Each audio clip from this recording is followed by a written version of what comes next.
നമസ്കാരം. SIR-നെ തടസ്സം നിൽക്കാൻ അല്ലെങ്കിൽ SIR-നെ സ്റ്റേ ചെയ്യാൻ വേണ്ടി മമതാ ബാനർജി പലതരത്തിലുമുള്ള കളികൾ സുപ്രീം കോടതിയിൽ കളിച്ചു. ഒരുപാട് വർഷങ്ങൾക്ക് ശേഷം അഭിഭാഷക കോട്ടൊക്കെ ധരിച്ച്, അതായത് വക്കീൽ വേഷത്തിലാണ് പശ്ചിമ ബംഗാൾ മുഖ്യമന്ത്രി മമതാ ബാനർജി കുറച്ചു മാസത്തിന് മുന്നേ സുപ്രീം കോടതിയിലേക്ക് എത്തിയത്. പക്ഷെ അവിടെ ചെന്നിട്ട് ചീഫ് ജസ്റ്റിസിന്റെ ചോദ്യങ്ങൾക്ക് മുന്നിൽ മമതാ ബാനർജി അടിപതറി അല്ലെങ്കിൽ അക്ഷരം പ്രതി ബബബ അടിക്കുന്ന ഒരു അവസ്ഥയായിരുന്നു ഉണ്ടായിരുന്നത്. അവസാനം സുപ്രീം കോടതി തന്നെ മമതയോട് പറഞ്ഞൊരു കാര്യമുണ്ട്, നിങ്ങൾ അവിടെ ഇരിക്കൂ.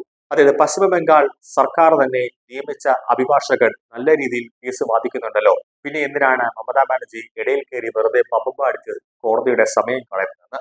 കോടതിയുടെ ചോദ്യത്തോടു കൂടി നാണം കെട്ട് നാറുന്ന ഒരവസ്ഥയിൽ മമതാ ബാനർജി എത്തി എന്നതാണ് യാഥാർത്ഥ്യം.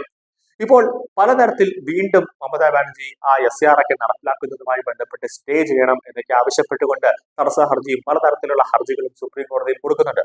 പക്ഷേ സുപ്രീം കോടതി പറഞ്ഞത് എന്റെ അടുത്ത് ഈ വേനത്തരം ഒന്നുകൊണ്ട് മമതാ ബാനർജി വരരുത് എന്ന് സുപ്രീം കോടതി വ്യക്തമായി തന്നെ പറഞ്ഞിട്ടുണ്ട്.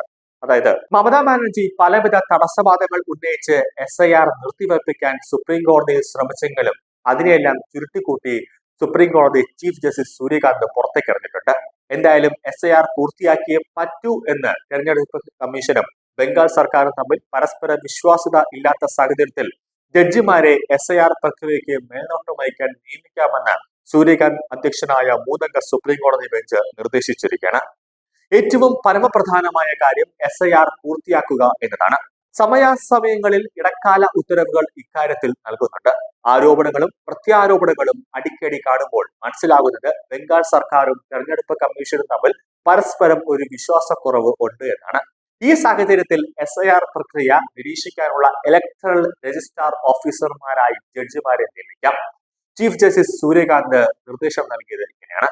ഇലക്ടറൽ രജിസ്ട്രാർ ഓഫീസർമാരായി ജോലി ചെയ്യാൻ സബ് ഡിവിഷണൽ മജിസ്ട്രേറ്റിന്റെ നിലവാരമുള്ള ഗ്രൂപ്പ് B ഓഫീസർമാരെ മമതാ ബാനർജി നൽകാത്ത സാഹചര്യത്തിലാണ് ഇതിനായി ജഡ്ജിമാരെ നിയമിക്കാമെന്ന് സുപ്രീം കോടതി ചീഫ് ജസ്റ്റിസ് തന്നെ ഒരു വിധി പുറപ്പെടുവിച്ചിരിക്കുന്നത്. എന്തായാലും പശ്ചിമ ബംഗാളിൽ സ്പെഷ്യൽ ഇന്റൻസീവ് റിവിഷന്റെ ആദ്യഘട്ടം അവസാനിച്ചു. കരട് പട്ടിക 2025 ഡിസംബറിൽ പ്രസിദ്ധീകരിച്ചു. 58 ലക്ഷം പേരെ ആദ്യഘട്ട SIR-ലൂടെ ഒഴിവാക്കിയിരുന്നു.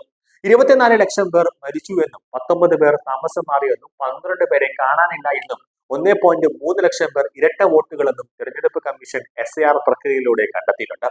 കരട് പട്ടികയിൽ നിന്ന് അന്യായമായി പേരുകൾ ഒഴിവാക്കപ്പെട്ടവരുടെ കാര്യമാണ് ഇപ്പോൾ പരിശോധിച്ചു വരുന്നത്.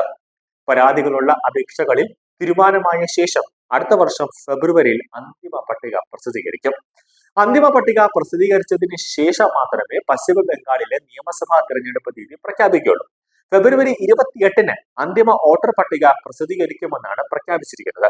പക്ഷേ കുറ്റമറ്റ പരാതികളില്ലാത്ത വോട്ടർ പട്ടിക പ്രസിദ്ധീകരിക്കുക എന്നതാണ് ലക്ഷ്യമെന്നും ആവശ്യമെങ്കിൽ ഇലക്ഷൻ കമ്മീഷനോട് സമയം കൂട്ടിച്ചോദിക്കുമെന്നും chief electoral officer Manoj Kumar തന്നെ പറഞ്ഞിട്ടുണ്ട്. അതായത് 4,66,000-ലധികം വോട്ടർമാരുടെ വിവരങ്ങൾ ഇപ്പോഴും ജില്ലാ മജിസ്ട്രേറ്റുമാരുടെയും തെരഞ്ഞെടുപ്പ് ഉദ്യോഗസ്ഥരുടെയും പരിശോധനയ്ക്കായി കാത്തിരിക്കുകയാണ് എന്നാണ് chief electoral officer Manoj Kumar ചൂണ്ടിക്കാട്ടുന്നത്.